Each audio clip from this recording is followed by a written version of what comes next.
እላያችን ላይ አታቦንም። እላ ላይ አቦነዋለሁ አልኩ መልሼ። በምን በእውቀት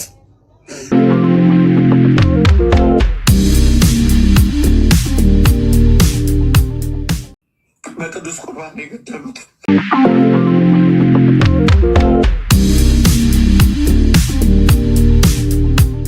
ሞቴ እሱ ድምፅ ነው።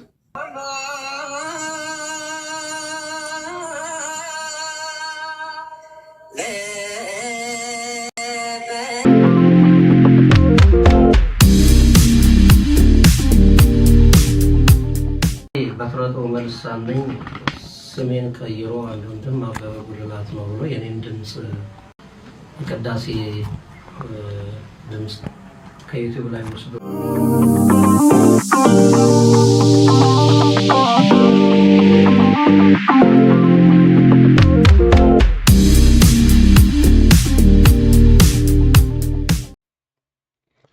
ሰላም ጤና ይስጥልን። እንዴት ዋላችሁ? እግዚአብሔር ይመስገን እኔ በጣም ደህና ነኝ።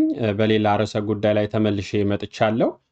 ይሄም ጉዳይ በዚህ በቲክቶክ ወይም በሶሻል ሚዲያ በዩቲዩብም መነጋገሪያ የነበረው ትናንትናና ዛሬ የዚህ በፕሮቴስታንቱ መምህር ነኝ ወይም ሰባኪ ነኝ ብሎ ራሱን የሚጠራው ግለሰብ ቀለሜ አይተንፍሱ ወይም ኤርሚያስ ተብሎ የሚጠራው ግለሰብ በጣም በሚያሳዝን በጣም የሚያሳፍር እኔ አትሊስት ኢሹ ሆኖ እንድንወያይበት ወይም ሐሳብ ወይም ሪያክሽን ለመስጠት ፈልጌ አይደለም። ግን ውሸቱ የዚህን ያህል ውሸትን ለምን መዋሸት አስፈለገ ብዬ ሳስብ አንዳንዴ ለራሴም እገረማለሁ፣ እደነቃለሁም።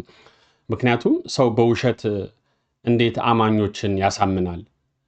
እና በጣም የሚያሳፍር ነውና በዚህ ጉዳይ ነው ልንናገር እቺን ቪዲዮ እንድሰራ ያስገደደኝም እና በጣም አሳፋሪ ነው። ምንድነው የሆነው?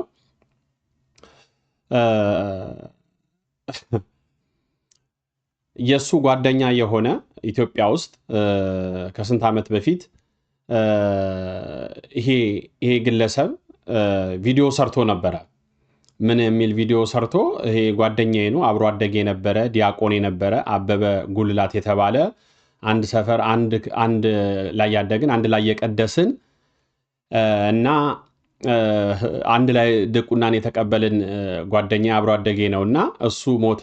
የሞተበትም ምክንያት ለመጥራትም ያሳፍራል። የሞተበትም ምክንያት በአገልግሎት ላይ ያለ ቅዱስ ሥጋውን ሲቀበል ሞተ፣ ወይም በቅዱስ ቁርባን አድርገው ገደሉት ብሎ ነው። በጣም በሚያሳፍር ለህሊናም በሚሰቀጠጥ እንዴት ለመናገር የሚከብዳል። እኔ አግባብ ነው ብዬም አይደለም ቪዲዮውን ለመስራት፣ ግን ውሸቱ እንዲጋለጥ ስለሚፈለግ በጣም ከመዋሸቱ የተነሳ ውሸቱን ተቀብለው በስሩ ያሉ ሰዎች አይ ዶንት ቲንክ ሶኒ ምስኪኖች ልላቸው አልችልም። ምስኪን የሚልም ስያሜ ለነዚህ አይገባቸውም። እሱን የሚከተሉት ማለት ነው። በቃ አብረው ጥላቻውን ውሸቱን የተቀበሉ ሰው ምዕመን ካልሆኑ በስተቀር የዚህን ያህል ውሸትን ሲዋሽ ስቲል እሱን የሚቀበሉ ሰዎች ካየው አይ ዶንት ቲንክ ሶኒ ምስኪኖችም አይደለም ከሱ ጋር በተንኮል ሼር የሚያደርጉ ሰዎች ካልሆኑ በስተቀር። እና ይሄ ግለሰብ እንዳልኳችሁ አብሮኝ ያደገ በኢትዮጵያ ኦርቶዶክስ ተዋሕዶ ቤተክርስቲያን ውስጥ ዲያቆን የነበረ አበበ ጉልላት የሚባል ሞተ ብሎ ከዚህ ቀደም ዓመታት አልፎታል ብሎ ለቅሶ ተቀምጦ ነበረ እና ገደሉት እያለ እንዳልኳችሁ ደግሞ የሞተበትን ምክንያት እችን ቅድስት ቤተክርስቲያን በቁርባን አድርገው መድኃኒት አድርገው ሰጡት፣ ሎቱ ስብሐት እንደዛ ብለው ሐሳብ ሰጥቶ ሰውን በተለይ እሱን የሚከተሉት ሰዎች እዚች ቤተክርስቲያን ጥላቻ እንዲያድር ያደረገ ግለሰብ ነው። በጣም በሚያሳፍር እና በጣም ብዙ መነጋገሪያ ነበር። ግን አሁን ታዲያ ምን አዲስ ነገር ሆኖ ነው ተብሎ ላለፉት ትናንትናና ዛሬ መነጋገሪያ የነበረው ይሄ ዲያቆን ሞተ የተባለው ዲያቆን አበበ ጉልላት የተባለው ዲያቆን ያኔ እሱ ሲያስተዋውቅ የሞተበትን ምክንያት በቅዱስ ቁርባን ነው ብሎ ሲያስተዋውቅ ብዙ መነጋገሪያ ነበረ። ያ ነገር አለፈ። አሁን ግን መነጋገሪያ የሆነበት ምክንያት የተለያዩ የቤተክርስቲያን አባቶች ዲያቆናት በዚህ ጉዳይ ላይ ውሸት ነው የተባለበትም ምክንያት እሱ ሞተ ብሎ እየየ ሲያለቅስ ሶሻል ሚዲያ ላይ ወጥቶ እየየ ሲያለቅስ ማስረጃ ብሎ ያቀረበው የዚህ ከሌላ ዩቲዩብ ላይ የተገኘ የሌላ የኢትዮጵያ ኦርቶዶክስ ካህናት እና ዲያቆናት የሆኑ በቅዳሴ ላይ ሲሳተፉ የነበረ ሪኮርድ ተደርጎ ዩቲዩብ ላይ የተለቀቀን ቪዲዮ ለሱ ለሚከተሉት ምዕመን ከፍቶላቸው አሰምቷቸዋል እና ሰው በቃ እውነት እንዲመስል አድርጎላቸዋል እና ይሄ ነው ድምፁ ብሎ አቅርቦላቸዋል። እስቲ እንየውና ከዛ እናንተም ሐሳባችሁን ትሰጣላችሁ። እስቲ ቪዲዮን እንየውና ከዛ ወደ ቪዲዮን እንሄዳለን። እስቲ እንመልከተውና ከዛ ወደ ሪያክሽናችን እንሄዳለን። ስሙት እስቲ።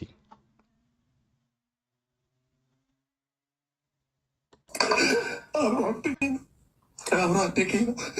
ሳልቀብረው ወንድሜ ነው በቅዱስ ቁርባን የገደሉት። እየሰማችሁት ነው። አብሮ አደጌ ነው፣ ወንድሜ ነው፣ ገደሉት። የገደሉት በቅዱስ ቁርባኑ ነው። እኔ የትም ዓለም ላይ በዚህ አይነት ድፍረት ሰው ይናገራል ብዬ አላስብም።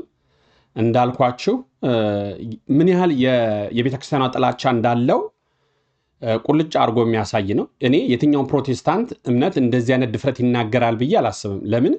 የአምላካችን የመድኃኒታችን የኢየሱስ ክርስቶስ ስጋና ደም ስጋንም የለበሰው እኛን ሊያድን ስጋውን ቆርሶ ደሙን አፍስሶ ብሉ ጠጡ ብሎ የሰጠን ከሞት ወደ ሕይወት እንድንሸጋገር ነው እንጂ ቅዱስ ስጋው ክቡር ደሙ ለሰው ለምዕመን ተሰጥቶ ይገላል የሚል አስተሳሰብም አስተምሮ እንኳን አይደለም። እንዴት ሊያስበው እንደቻለ ግራን የገባኝና እዚህ ላይ እያለ ያለው በቅዱስ ቁርባን ገደሉት ነው። ስሙት። ወንድሜን በሉት በመድኃኒት ማለት ነው። አበበ ጉልላት ይባላል። አብሮ አደጌ ነው። ስሙት። ይሄ የሱ ድምፅ ነው። ስሙት። ይሄ የእሱ ድምፅ ነው ብሎ ያቀረበው ድምፅ ዋናውን ለዚህ መነጋገሪያችን እሱ ነው። ይሄ ነው የእሱ ድምፅ ብሎ ለእሱ ምዕመን የገለጠላቸውን ስሙት።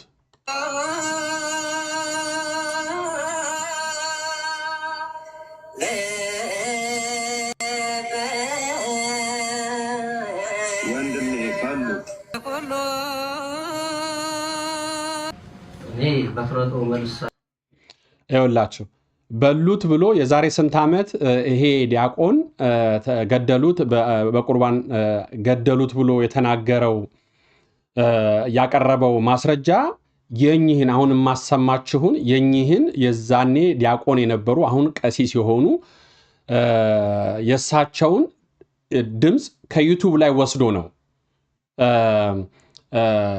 ማስረጃ ብሎ ለሱ ለነዛ አብሮት ለሚከተሉት ምዕመን ያቀረበው። ስሟቸው እሳቸው የሚሉትን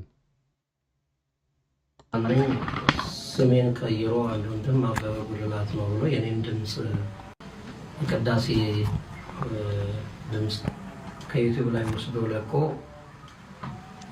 ሞቷል እያለ ሲናገር በተደጋጋሚ ብዙ ቲክቶከሮች እና ዩቲዩበሮች ለቀው ተመልክቻለሁ። በመጀመሪያ ይህንን የሰማሁት ባለቤቴ ናት አይታ በቴሌግራም ላከችልኝ።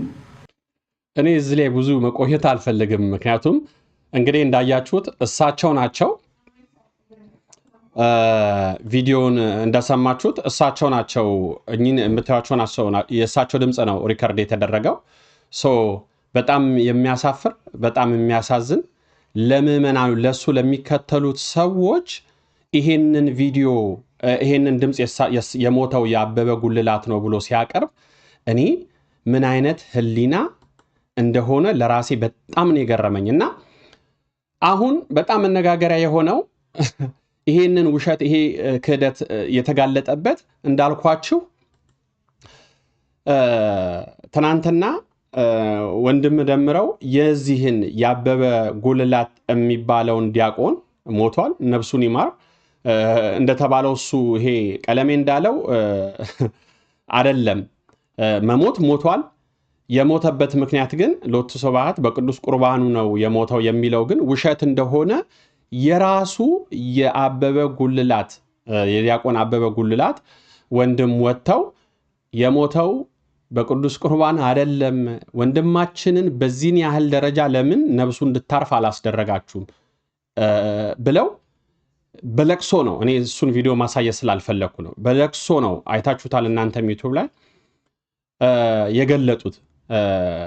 እንደገና አንደኛ የራሱ ቤተሰቦች መጥተው የሞተው በሱ አይደለም ታሞ እኛ እጃችን ላይ ነው የሞተው ብለው ተናገሩ። ሁለተኛ ራሱ ቀለሜ ያቀረበው ማስረጃ ድምጹን ስሙት ብሎ ያመጣው ድምጹን አሁን ቀደም እንደሰማችሁት የሱ የአበበ ጉልላት ሳይሆን የማን ነው? የኚህ አሁን ቀሲስ ሲሆኑ የኚህ አባት ነው ቪዲዮውን ሪከርድ ያደረገው። እኔ ምን ያህል የቤተ ክርስቲያን ጥላቻ እንዳለው አይኖ እረዳለሁ። እሱ ይህንን ያመጣበት ምክንያት የቤተ ክርስቲያን ያለውን ጥላቻ ለመግለጽ ስለሆነ እንግዲህ እውነት በውሸት ተሸፍኖ ይመጣል ብሎ ነበር። ግን ይሄው ወላጅ የራሱ ቤተሰብ አካላች ቀረቡ። ሁለተኛም ደግሞ የሱ ያቀረበውን የድምጽ ማስረጃ ደግሞ በአካል ያሉ ሰው እንደሆኑ ተጋለጠበት እና እኔ እንጃ በጣም የሚያሳፍር ነው። ለቤተ ክርስቲያን ያለው ጥላቻ ይሄንን ነው። አሁን እንግዲህ በፕሮቴስታንቱ ዓለም ወንጌል ሰባኪ ነው ብለው እየተከተሉት ያለው ያሳፍራል። በጣም ነው የሚያሳፍረው። እኔ ብቻ ለሁሉም እግዚአብሔር መልካም ነው። እግዚአብሔር የሚሰጠው ቅጣት እግዚአብሔር በዝምታ ውስጥ ፍርድ አለ። እውነቴን ነው የምላችሁ። ታውስ እንደሆነ በዚህ 3-4 ቀናት ውስጥ በዚህ በተለይ በቲክቶክ መንደር ብዙ መነጋገሪያ ጉዳይ ነበሩ።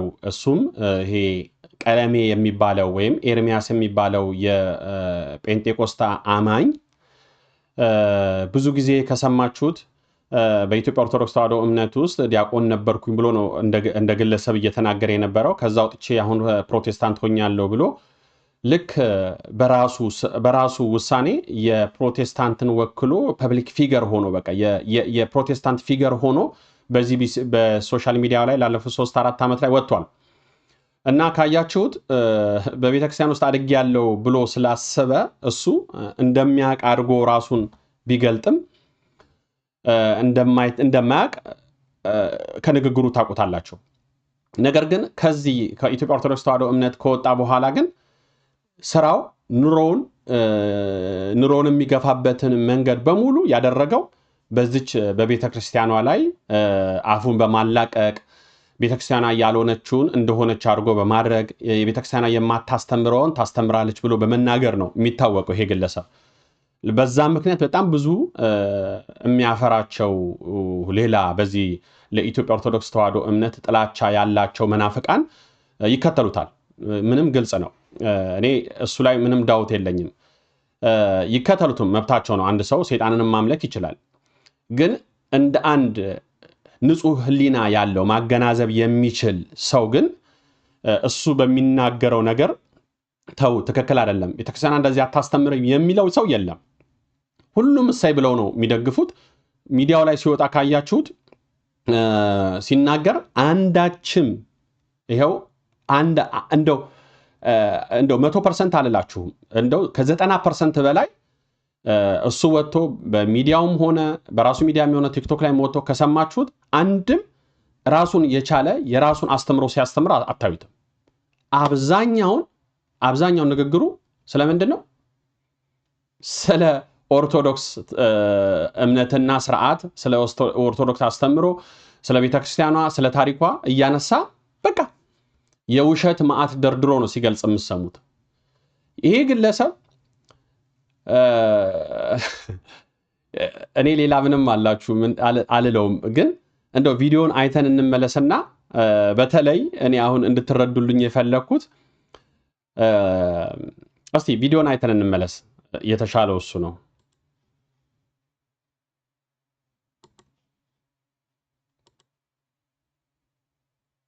ላችን ላታቦንም እላላ ያቦነዋለሁ አልኩ መልሼ። በምን በእውቀት እንዲህ ስርዓት ይዞ በሚወራበት ቤት እንገባለን። ዛሬ ገብቶ ቢሆን ኖሮ እዚህ ገስት ላይ ሌሎቹ አይገኙ።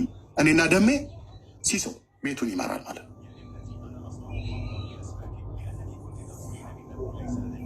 አትቆሙም። ኦርቶዶክሳውያን በግልጽ ልንገራችሁ፣ እነዚህን መጽሐፍቶቻችሁን ይዛችሁ አትቆሙም፣ አልቆማችሁም፣ እያሳፈሯችሁ ነው። በሚመጡትም ዘመናት አትቆሙም። የሰራዊት ጌታ ቅዱስ እግዚአብሔር ከማደሪያው ተነስቷል። እነዚህ ተረታ ተረት ዱቄቶች የሚሆኑበት በትምህርት ማለት በምን በመዶሻው በእግዚአብሔር ቃል እከተክታቸዋለሁ፣ አንተ ደግሞ ታስጥላቸዋለህ በእውቀት ማለት ነው። እኔ ወረቀት በመቅደድ አላምንም። መጽሐፍቶቹ በክብር ነው ያዝኳቸው። አንደኛ ብዙ ሺህ ብር ነው የወጣባቸው፣ ከብዙ 100,000 ብር በላይ ነው የወጣበት። በመቅደድ አናምንም፣ በእውቀት ግን እናምናለሁ። እኔ የምቀደው ወረቀቱን አይደለም። በፍጹም ወረቀት አትቅደዱ፣ እናንተ ፎቶ አትቅደዱ፣ መጽሐፍት አትቅደዱ፣ ይቀመጡ። አንዳንዶች በጣም ጥንቃላችሁ መጽሐፍቶቹን ለእኔ ላኩልኝ፣ የአስማትም የምንም መጽሐፍ ይሆን ላክልኝ። እዚህ አልኩ፣ እዚህ በደንብ አድርጌ አሰጠዋለሁ፣ ላኩልኝ፣ አለቀ። እኔ የምቀደው ታዲያ የት ነው? በሰው ሕሊና ላይ እና በሰው ልብ ውስጥ። ሰምታችሁታል፣ ጀስት አይታችሁታል። በይበልጥ ክሊር እንዲሆንላችሁ ነው እኔ ዋነኛው አሁን ዛሬ እሱ ላይ ሀሳብ ልሰጥ የፈለግኩት። በተደጋጋሚ ሶሻል ሚዲያ ላይ ከሰማችሁት ማንም ሰው እሱን እንደ አንድ ሊቅ የቤተክርስቲያኗን የሚያቅ መጽሐፍ ቅዱስን ጠንቅቆ የሚያቅ አድርጎ ራሱን የሚቆጥረው በተለይ የኢትዮጵያ ኦርቶዶክስ ተዋሕዶ እምነትን በቃ እስከ ጥግ ድረስ የሚያውቃት አድርጎ እስከ ሊቅ በቃ 4 አይን የሚባሉትን የቤተክርስቲያናችንን ደረጃ ከዛም ያለፈ አድርጎ ነው ራሱን የሚቆጥረው። እንዳያችሁት ማንም በእኔ ፊት የሚቆም የለም፣ ለክርክር ማንም በእኔ በፊት የሚቆም የለም። እሱ ፕሮቴስታንትን ወክሎ አስባችሁታል፣ ከኦርቶዶክስ የሚወክለኝ ሰው የለም ብሎ ነው ሚዲያ ላይ የሚገልጸው።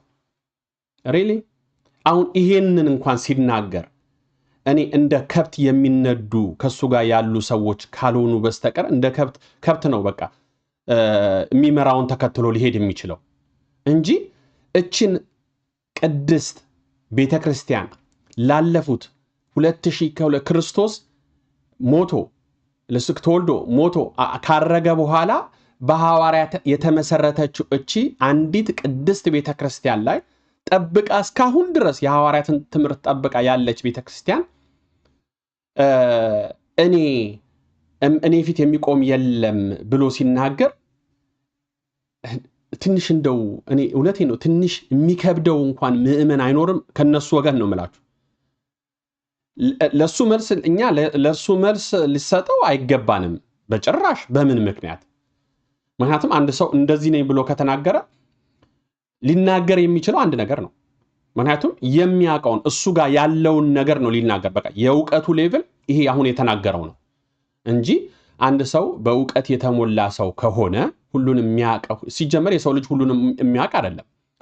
ሐዋርያው ቅዱስ ጳውሎስ እንኳን ከእውቀት ከፍለን እናውቃለን። ሐዋርያው ቅዱስ ጳውሎስ ከጌታ ስር የነበረው የጌታን ቀጥታ በጊዜው በጌታ በነበረበት ዘመን የነበረ ሐዋርያዊ ያ 14 መልእክታት የጻፈ ሐዋርያዊ ከእውቀት ከፍለን እናውቃለን ያለው ሐዋርያዊው ቅዱስ ጳውሎስ ዛሬ ግን ቀለሜ በእውቀት የሚሞግተኝ አንድም ከፊት የሚቆም ሰው የለም ብሎ ሲናገር ያሳፍራል።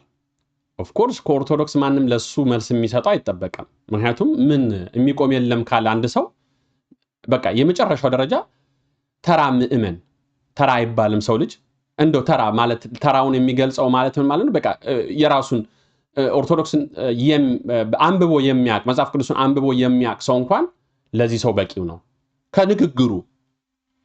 ነገር ግን በጣም የሚያሳዝነኝ ነገር ልንገራችሁ፣ እሱን የሚከተለውና የሚያዳምጥ ይሄ በጥላቻ የታወከ የሚያመልከውን የማያቅ ዝም ብሎ የሚነዳ ምእመን ግን ከፕሮቴስታንቱ አለ። ተው፣ ይሄ አይደለም። እንደው ቤተክርስቲያኗ የስተት ትምህርት ታስተምር እንበል እስቲ። ስተት ትምህርት አላት ብሎ እንኳን መተቸት አይቻልም። ከፊቴ የሚቆም የለም። በጣም ነው የሚያሳፍረው። ስለዚህ ይሄ ግለሰብ ነው ካስታወሳችሁ ዲቤት በዲቤት ያለበትን ምክንያት እሱ ነው። ማንም ከፊት ለፊት የሚቆም የለም ሲል ከኦርቶዶክስ እኔ ጋር ቆሞ ሊከራከር የሚችል ሰው የለም ነው እያለ ያለው። ኦኬ ከፊቱ የሚቆም ሰው ከሌለ ዲቤት ይጠራል። ዲቤት ሲጠራ ዲቤት የተቀበሉ ሰዎች አሉ። አሁን የዚህን ቪዲዮ ክሊር እንዲሆንላችሁ ስለፈለኩ ነው። ዲቤት የጠራው አካል አንድ ዲያቆን የቤተክርስቲያን ዲያቆን ስዩም የተባለ የቤተክርስቲያናችን ልጅ ዲቤቱን ተቀብሎ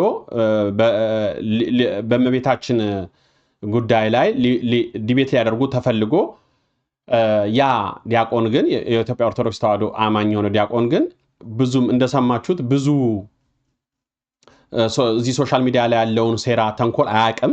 ጀስት ብቻ እንደ ኦርቶዶክስ ዲፌንድ አደርጋለሁ ብሎ የተነሳ ሰው ስለነበረ ከኛው አካል የሆኑ ይህን ሶሻል ሚዲያ ላይ ተጠቅመው አክቲቭ ሆኖ ሲያገለግሉ ያሉት ሰዎች ግን ተው፣ በመጀመሪያ አንተ ኤርሚያስ ማለት ወይም ቀለሜ ማለት እንዲህ ነው፣ በእንደዚህ ነው ሊሰራ የፈለገው፣ ይሄ የፖለቲካ ጉዳይ ነው፣ ስለዚህ ይሄን ነገር ማስተካከል አለብህ፣ አንተ ከቤተክርስቲያን ቅንነት አንጻር ነው ከሱ ጋር ልትከራከር የፈለከው፣ ነገር ግን ይሄ ነገሮች አሉ ብለው አንዳንድ ሁለት ሲወያዩ እሱም አወቀ የኤርሚያስን ተንኮል። ስለዚህ ቆይ ተብሎ ቆመ።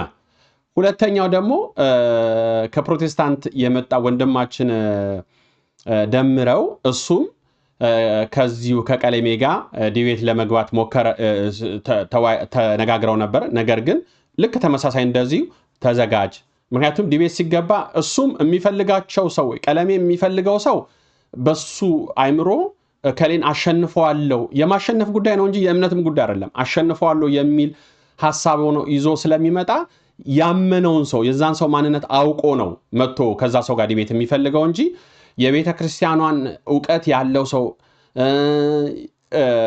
በትክክል እሱን ዲፌንድ አድርጎ አለማወቁን አብጠርጥሮ የሚገልጽለት ሰው እስከተገኘ ዲቤት አይገባም። that's what happened now። ስለዚህ ደምረውም ቆይ አንተ ተዘጋጅተህ በደንብ አንብበህ ማስረጃዎችን ሰብስበህ ነው መምጣት ያለብህ ከሱ ጋር፣ አዘርዋይስ ግን ስድድብ ነው የሚሆነው፣ ሌላ ነገር ነው የሚሆነው ተብሎ ሲነገረው ለወንድማችን ደምረውም ያንን ዲቤት አስቀረው። አልተሳካለትም ኤርሚያስ ወይም ቀለሜ። ኦኬ። እና አሁን ይሄንን ዛሁን እንዳያችሁት እዚህ ላይ በጣም በቃ ማንም ከፊት የሚቆም የለም፣ ይሄው ሁሌ ጠራው የሚመጣ የለም። ሲጀመር በጣም የሚያሳፍራችሁ ነገር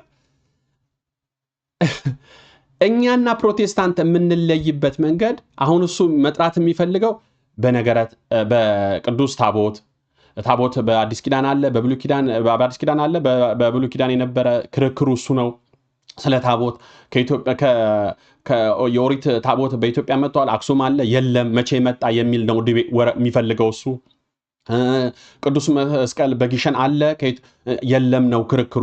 በቃ ታሪክ ላይ እንጂ ይሄ ትክክለኛ የቤተክርስቲያን አስተምሮ በተለይ እኛ እንደ ኢትዮጵያ ኦርቶዶክስ ተዋሕዶ እምነት አማኝ ነገረ ክርስቶስ ላይ ወይም አምስቱ አዕማደ ምስጢራት አዕማድ የሚባሉት ትምህርቶች ላይ ቀለሜ ገብቶ አያውቅም። አስተምሮም አያውቅም፣ ዲቤትም አድርጎ አያውቅም፣ አይፈልግም።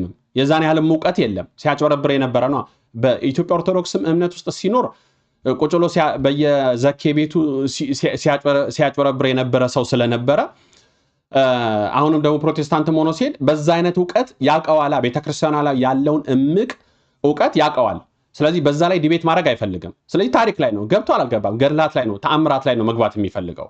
እሱም እንደ ኢትዮጵያ ኦርቶዶክስ እምነት አስተምህሮ ስለ ታቦትም ግልጥ ያለ አስተምሮ አላት። ስለ ነገረ መስቀሉም ግልጥ ያለ አስተምሮ አላት። ፐብሊክ የሆነ ሰውም አንብቦም ጠይቆ መረዳት የሚችል የቤተክርስቲያን ትምህርት አላት። ስለምንም ነገር እቺ ቤተክርስቲያን በዚህ በትምህርት ጉዳይ ላይ ምንም የምትታማበት ምክንያት አንዳችም ነገር የለም። ሊያማ የሚችለው ሰው ቤተክርስቲያንን ያላወቃት ሰው ነው። ዛት ሴት በቃ ቤተክርስቲያንን ጠንቅቆ ለማወቅ የሚጠር ሰው ጥያቄ እየፈጠረበት ጥያቄዎቹ ሁሉ እየተመለሱ ሌላ ጥያቄ እየፈጠረበት ለማወቅ የሚጠርባት ቤተክርስቲያን ናት እንጂ መልስ ለዚህ የላትም የሚባል ቤተክርስቲያን አይደለም ያለን። ስለዚህ ቀለሜ ይሄንን ከፊት ለፊት የሚቆም አካል የለም ብሎ ሲናገር ኦኬ ብሎ አንድ የቤተክርስቲያናችን አገልጋይ የሆነ ዲያቆን ዘማርያም ኦኬ እኛ ከናንተ ጋር የሚለየን ስለ ነገረ መስቀል ስለ ነገረ ታቦት አይደለም፣ የሚለየን ዋናው ነገረ ክርስቶስ ላይ ነው። ኦፍ ኮርስ ፕሮቴስታንትና እኛ የምንለየው እሱ ነው፣ ነገረ ክርስቶስ ላይ ነው። በምንም አንገናኝም ይመስላል። ሁለሱን እኛ ክርስቶስን ነው ምናምነው ክርስቶስን ምናምነው ይላሉ እንጂ ኮምፕሊትሊ ክርስቶስን ዲፋይን አድርጉት ብሎ ቲዮሎጂካል የሆነ ትምህርት ዲቤት ግቡ ቢባል የሉም። የክደት ትምህርታቸውን ነው የሚያስተምሩት። እዛ ላይ ነው መነጋገር ያለብን ብዬ ነው የማስበው። ይህንን የሚለው ዲያቆን ዘማርያም ነው። ነገር ግን አይ አንተ ከፊት ለፊት የሚቆም የለም፣ ስለዚህ መወያየት የምፈልገው በገላት በተአምራት በቅዱስ መስቀል በቅዱስ ታቦት ላይ ነው ካልክ ግን እሺ መፎከሩን ካመጣኸው ናገባ በነገረ መስቀሉ ላይ በምትፈልገው የትኛውን መጽሐፍ ይዘናና በዛ ላይ ዲቤት እናርግ ብሎ ጥሪ ያቀረበለት። አሁን ይህንን ጥሪ ሲያቀርብለት ቀለሜ ያለው ሌላ ነገር ነው። በመጀመሪያ እስቲ አንድ ቪዲዮ ላሳያችሁ። ዲያቆን ዘማርያም ጥሪ ሲያቀርብለት ያለውን ቪዲዮ እንመልከትና ከዛ ቀለሜ ምን እንደሚመልስ ደግሞ ነገረ መስቀሉን በተመለከተ በተደጋጋሚ ጊዜ ኤርሚያስ አበበ ከኔ ጋር ዲቤት የሚያደርግ ኦርቶዶክሳዊ ካለ ብሎ ሲያቀርብ ነበረ። ዳሩ ግን እኛ እንደምታውቁት ነገረ ክርስቶስ ላይ ሳንግባባ ነገረ መስቀሉ ላይ ምን አይነት ተግባቦት ሊኖር ነው ብለን አስበን ነበር። ሆኖም ግን ብንወያይስ እውነት ቤተክርስቲያናችን ነገረ መስቀሉን በተመለከተ ያላት ትምህርት የተዛባና መጽሐፍ ቅዱሳዊ ነው? ስለዚህ ይህንን የዲቤት ጥሪ እሱ ያቀረበው ማለት ነው እኔ የምቀበል መሆኑና ገለልተኛ በሆነ አካል ከተቻለ ቴዲ ሐዋሳ ቤት ለመወያየት ዝግጁ ነኝ። እንደሰማችሁት ነው። አሁን ቀደም እንዳልኳችሁ ቀለሜ እኔ ፊት ማንም የሚቆም የለም፣ ታፍሩባችኋላችሁ መጽሐፎቹ ላይ ሰው አታፍሩባችኋላችሁ፣ ከፊት የሚቆም የለም አልቆማችሁም የሚለውን ሐሳብ ገለጠ። እንግዲህ የሰው መረጣ ላይ አይደለም፣ ማንም ሰው ነው ከፊት ለፊት የሚቆም የለም ያለው። ኦኬ ተብሎ እንዳልኳችሁ ቅድም እኛ ዋናው ላይ እንናገር ነው እንጂ ያልነው ዶግማቲክ ባልሆኑ ላይ ግን አንነጋገርም ለማለት ፈልገን አይደለም። እንግዲህ ካመጣኸውማ እና እንግባ ብሎ ዲያቆን ዘማርያም ጠየቀው። አሁን የሚመልሰውን ደግሞ ስሙት እስቲ።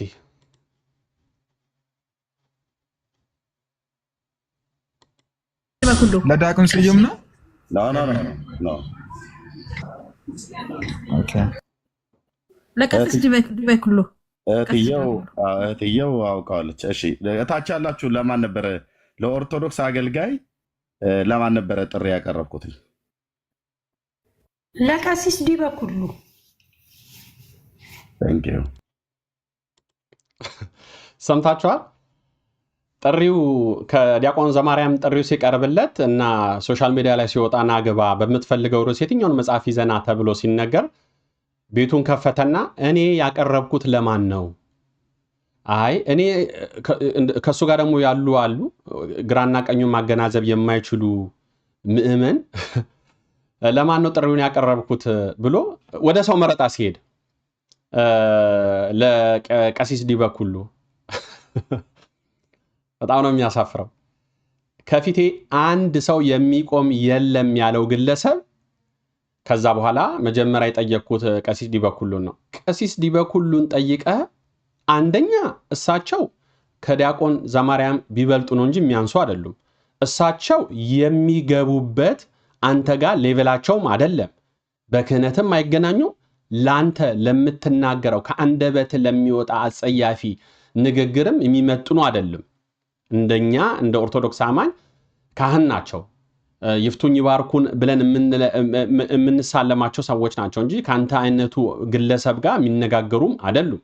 እኔ እንደውም በፐርሰናሊ አደንቃቸዋለሁ። ወረታች ወርደው ስድቡን ምኑንም ችለው ምዕመናኑን ለማስተማር የሚሄዱበትን ጥረት ስለማይ አድናቂያቸው ነኝ እንደው። ነገር ግን እሳቸው ካንተ ጋር እገባለሁ ናኔ እናንተ እንገባለን ያሉም አይደሉም። የምትፈልግ ነገር ከሆነም መጀመሪያ ማጥራት ያለብንን ነገር አጥርተን ከዛ ወደ ዲቤት እንገባለን ያሉት። አንተ ግን ማለፍ የማትፈልገው ነገር ስለመጣብህ ከዲያቆን ዘማርያም ጋር በእውቀት ልሞግት ገና እንደው ተቀብለህ ቢሆን እኮ ገና ሚዲያው ላይ ስትገባ እና ዲቤቱ ላይ ስትገባ ያ ሁሉ ሰው ከእጅ እንደሚያፈተልግ ታውቀዋለህ። ምክንያቱም ስብዕናው የዲያቆን ዘማርያም ስብዕናው ስነ ስርዓቱ ሁሉ ማንንም የሚገዛ ስለሆነ ማለት ነው። ከምንም ከእውቀትም ከስነ ስርዓትም ከክርስቲያናዊ ምግባርም አንፃር አንተ ምግባርህ የሚገለጠው በመሳደብ ቤተክርስቲያንን በመሳደብ ምዕመናኑን በመሳደብ በአንተ ቤት አሁን ለክርስቶስ ቀንተ ሊሆን ይችላል። ክርስቶስ ይህን አላስተማረንም። ስለዚህ እባክህ አሁንም እኔ እንደ አንድ ወንድም ልመክርህ የምችለው ልቦናህን መልሰ እግዚአብሔርን ለምነ በንስሐ ህይወት ውስጥ ወደ ነበርክባት ቅድስት ቤተክርስቲያን የምትመለስበትን መንገድ ብታመቻች የተሻለ ነው። አት ኤንድ ኦፍ ዘ ዴይ ሁላችንም ሟች ነን፣ የምንጠየቅበት አለን። ስለዚህ እንደው በእምነትህም ውስጥ ሁንና እንደ ሰው ስነ ስርዓት ኖሮ እንደ አንድ ክርስቲያን ብዬ ለመጥራትም ይከብደኛል። እንደ ክርስቲያን ግን እንደው ሰውን በማክበር ለክርስቶስም ቅናት ሆኖብህ ከሆነ ሰውን የምትሳደበው ክርስቶስ ተሳደቡ አላለም። ለሚሰድቧችሁ መርቁ ነው ያለውና ብትሰደብም አንተ እንኳን ብትሰደብም ለሚሰድቧችሁ መርቋቸው ነው የሚለውና እንደው እሱን ባትመርቅ እንኳን እንደ ሰው ስነ ስርዓት ሆኖ ከሰዎች ጋር ዲቤት ለማድረግ ሞክር። አሁንም ጥሪው ቀርቦልሃል። እግዚአብሔር ፈቅዶ ጥሪውን ብታደርግ ያኔ አንተ እንደምትለው ሜዳው ላይ እንገናኛለን አይደል የምትለው ልክ እንደ እግር ኳስ ጨዋታ። ስለዚህ ወንድማችን ቀለሜ አይተንፍሱ እባክህ ልቦናህን ግዛና ወደ ነበርክባት ቅድስት ቤተክርስቲያን ተመለስ ነው ምኞቴ። ሌሎቻችሁ ደግሞ እሱን አምናችሁ የምትከተሉት በስመ ክርስቲያን የምትጠሩ ምዕመናን የምትባሉ ሰዎች እባካችሁ ውሸቱን ከእውነቱ ለዩ። እውነት የትኛው ናት ብላችሁ ለመጠየቅ ሞክሩ። ዝም ብሎ የተነገረላችሁን ውሸት ብቻ ይዛችሁ መታችሁ አምናችሁ መቀበል እናንተንም ከጥፋት የሚመልስ የሚያተርፋችሁ ጉዳይ አይደለምና ልቦናችሁን መልሳችሁ በውሸት የሚመራውን ቆማችሁ ለመመርመር ሞክሩ ነው የምንለው። ተመልካቾቻችን የዛሬን ቪዲዮ በዚህ ጨርሻለሁ። እንግዲህ በሌላ ቪዲዮ ተመልሼ እስከምንገናኝ ሰላም እግዚአብሔር ከሁላችን ጋር ይሁን። አሜን።